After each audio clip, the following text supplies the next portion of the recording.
Hi everybody, welcome to the Robinson Crusoe Play a Turn reminder video. So I've actually made this video for myself to remember some of the key points every time I pull out the game, which actually may have been several months ago. So if you're like me, maybe this will help you too. Before I actually start to play a turn, let me mention a couple of quick things about the game in general. First of all, if you want to know about the setup and you haven't seen it yet, I have a video that talks just about the setup very quickly. Secondly, don't forget that if you're playing in solo mode, you move the morale marker up one each time at the beginning of the morale phase. When your character builds their invention, don't forget to get your 2 determination tokens. The Build, Gather, and Explore adventure cards form the very heart of the game. How these work is described starting on page 16 under the Build section. A good part of what's described there applies to Build, Gather, and Explore. So if you understand the mechanics of Build, you also understand how Gather and Explore works. But I really wish they had put the Explore cards first and the Build cards last, because in general, you're going to start with exploring. So that's enough discussion. Let's start our play a turn. In this walkthrough, I'll be playing the Castaway scenario, since that's the first one. You have 10 rounds to try to build a wood pile in order to build a fire. I've drawn the cook character, and since I'm playing solo, I have Dog and Friday. In my setup, I drew the hammer and nails and the empty bottle as my starting equipment. So I'm not going to describe all about the scenario, but the main thing that you want to see here is that we need fire, because we're going to build a signal fire, and we need lots of wood. So you can see that throughout the different rounds you put lots of wood. So we have to gather quite a bit of wood. That's the focus of the scenario. So in this scenario, I'm not going to try to build a lot of things or build up defensives like I'm trying to create a permanent structure, but instead I want to do a lot of exploring so I can find places that might have wood. I will gather that wood, and then I definitely need to build a fire. When you start the game, you'll actually skip the event phase, which is the first phase, because you have that wreckage. So we'll immediately move to phase 2, which is the morale phase. And because we're playing solo, we will actually move up our morale by 1, and we can then gain 1 determination token. Now we move to phase 3, the production phase, and we look on the island tile where my camp is, and I am able to gain 1 wood and 1 food. And I put it in the available resource section here. The top is future resource, the bottom is available. Now we want to plan our actions. We've got 4 pawns, a Dog and Friday, and then 2 pawns for our character. So we get to place them out in order to choose our actions. So the Dog can only be used for exploring and hunting and only in a support role. Friday can do any action, but if he's paired with another pawn, he has to be in a support role. So since the Dog can be used in a support role, I'll have the Dog and Friday go to 1 section of the map. We're going to explore, and you have to explore in an area that's adjacent to an existing tile. We'll take our cook pawn and put it in another area, and the last cook pawn and put it in the 3rd space. So we're going to explore all 3 areas so that we can maximize exploring. Now there is some risk, because here these aren't guaranteed to be successful, although Friday and the Dog is guaranteed to be successful. And in fact, as I think about that, I probably want to put them and explore in the center section, because if they're guaranteed to be successful, it's easier for me to explore around that area. So since Friday and the Dog successfully explore, we'll remove those pawns and draw the top tile, and we find this island space. The first thing that we notice is that it is a mountain tile. So then we will look at all of our inventions and find any cards that have the mountain icon on it, such as the knife here, and we will cover them up with a black marker, meaning that that resource has been fulfilled, that requirement. And so we also have the fire, which is great because that's the main thing that we need, and so we will cover that one up. The next thing that we note is that there is a beast icon on the tile. That means that we will draw the top card from the beast deck and place it in the hunting space. Next, we notice that there's a discovery icon on the tile. That means we'll draw the top discovery icon or our token and turn it over. We've got a fallen tree, which is great because we need that wood. Now we will put that in the future resource section up here. Finally, we can see that it has a tent icon on here, which means that this is a permanent shelter.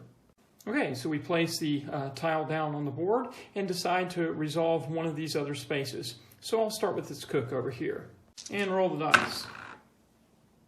So what we see is we have the V for victory, so we have successfully explored that area. We don't have a wound, but we do have to draw and explore adventure card. So that I don't forget, I'm just going to flip the tile over and put it up right up here. We'll go over it in a second. And then I'm also going to draw a card and put it out here so we can look at it. So let's look at this tile, and we see again it's got a mountain. We've already covered the spaces on the inventions. We also see we get another discovery token. We draw the top token, flip it over, and we have an old machete, which increases our weapon, which is great. We put that into the future resource section. The next thing we note is that there is a totem icon. To see what happens there, we look at our scenario sheet and notice that the totem doesn't have any effect. So now we'll place the tile down on the board and we'll take a look at the card. Notice that this just says to shuffle it into the event deck, and it's heavy rain, and what will happen is later on the weather will get bad, so that's will be coming in the future. Now finally we will resolve the exploring for this other cook here, so I'll roll the dice, and we see that we have again the same basic results. We're successful, but we have to draw another adventure card. The tile we draw this time has the plains icon. And as a reminder, on the back of the rule book, they have all of the icons and their meanings written out. So as I look at the invention cards that I have on my board, we have one card that has the plains, and that's the bed invention, so I'll cover up that with a black marker. Whoops, there's actually two other cards, so pay close attention. We've got medicine and the rope.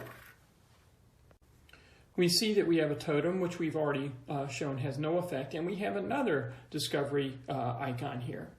So let's flip over that token and see what we find.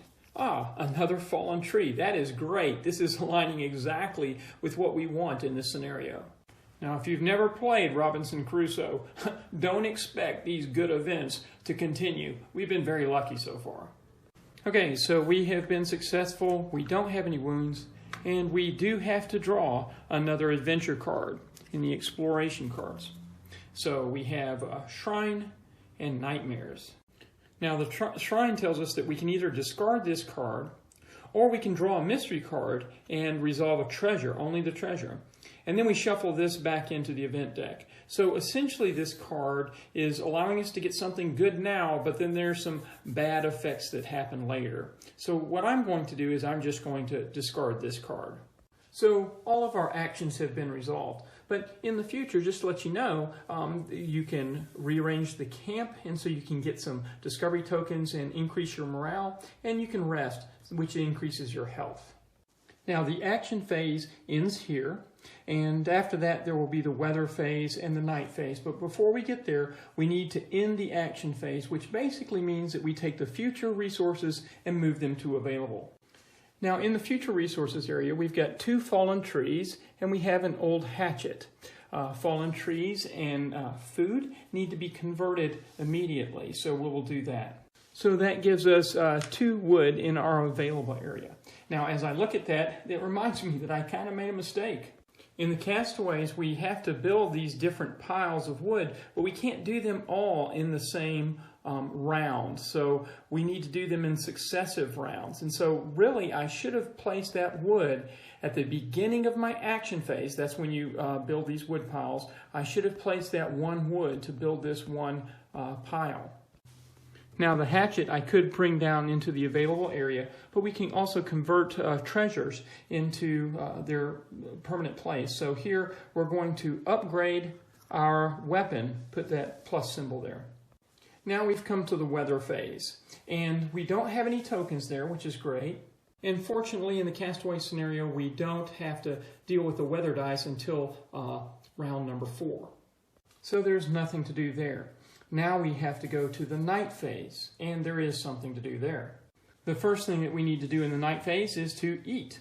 So we have to eat one food, remove it from the available resources for each player.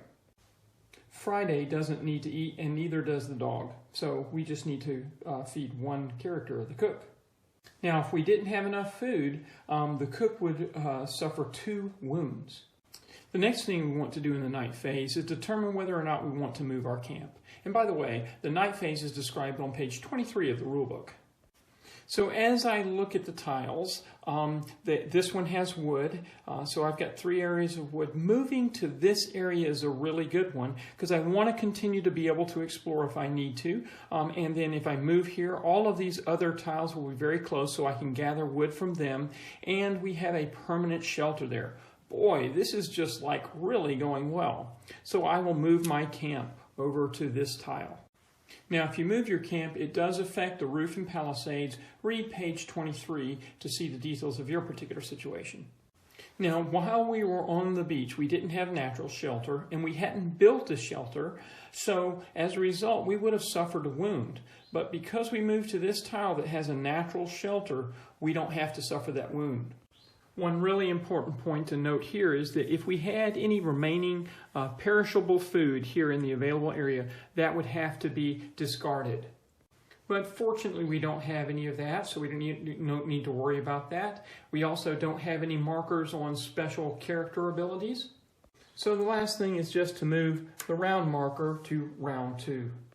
Okay, that ends the first round. I'm going to continue a little more so you can see the event phase, and that's at the beginning of the second round. All right, it's round 2. So this time we will start with the event card. We'll flip it over, read what it says, and then move it down to this section of the board. So we start by reading the top section. This is the night attack. A dreadful roar wakes you up. And what we have here is an adventure icon. And we will need to put an adventure token on the explore deck because it's green. So we put the token there, and that means the next time we explore, we have to draw an adventure card no matter what. So here we have our first negative effect here. Each player gets a wound. If possible, look at the top card of the hunting deck. So we'll move up the wound marker on the cook, and we will take a look at the hunting deck. We do have a card there, and it's the gorilla. Oh, that's kind of bad news. It has a 6 for its danger. The next thing that we'll do is we'll take the event card and move it to this area of the board. Now, if we look very closely on the board, right here, there's a number 4, meaning it's the 4th phase. And there is a map kind of icon here for the threat action. And if you look on the card, that's what this icon here is, basically telling us it needs to go into the threat area.